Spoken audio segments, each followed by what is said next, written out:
सनंद अशक्खरातनं नरबळी दिल्याचा संशय. सरकारी वकिलांचा कोर्टात धक्कादायक युक्तिवाद.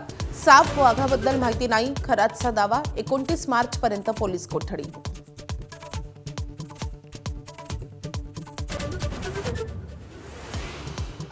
भुंदुखरातनं कामोत्तेजकाच्या नावाखाली 1 किलो मध 9 लाखांना विकल्याची धक्कादायक माहिती समोर. मध विकून जमवलेली माया ट्रस्टच्या नावे वळवल्याचंही उघड.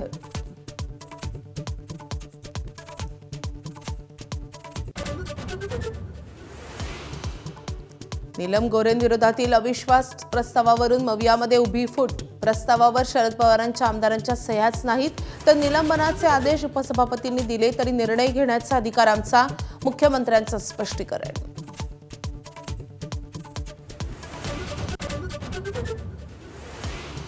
उद्धव ठाकरेंच्या राजकीय निरोप समारंभावेळी उपमुख्यमंत्री शिंदेंकडून ठाकरेंचा साहेब असा उल्लेख, तर पुल यांच्यानंतर कोट्याधीश उपाधी उद्धवजींना शोभते. मुख्यमंत्र्यांची कोपरखळी, तर विंदांच्या कवितेतून ठाकरेंचा शिंदेंना टोला.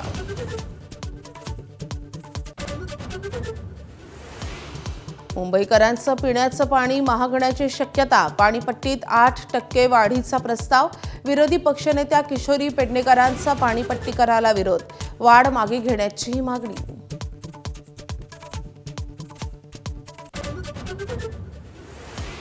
आखाती देशातल्या युद्धामुळे गॅस तुटवड्याचा मुंबईच्या डबेवाल्यांनाही फटका.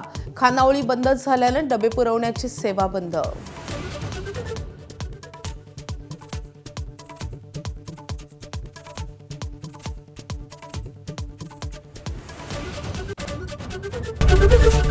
एबीपी माझा, उघडा डोळे बघा नीट.